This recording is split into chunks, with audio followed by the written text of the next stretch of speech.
If your LD player has no sound, muted audio, or audio not working in games and apps, don't worry. This is usually caused by incorrect sound settings, driver issues, or Windows conflicts. In this tutorial, I'll show you how to fix LD player audio not working step by step in 2026. First, check your system volume.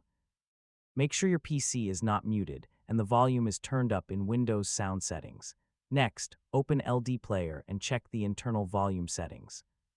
Some games and apps inside the emulator have their own sound controls, so make sure they are not muted. Now restart LDPlayer. A simple restart can often fix temporary audio glitches. If the issue continues, check Windows Sound Output device. Make sure LDPlayer is using the correct speaker or headphones as the default playback device. Next, right-click the speaker icon in Windows and open Sound Settings. Run the Audio Troubleshooter to automatically detect and fix sound issues. You should also update your audio drivers. Go to Device Manager and install the latest driver for your sound card. Now check LDPlayer settings and reset audio-related options if available. Sometimes incorrect configuration can block sound output.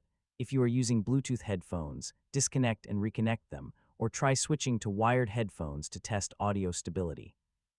Next, close any background apps that may interfere with audio, such as screen recorders or voice chat software.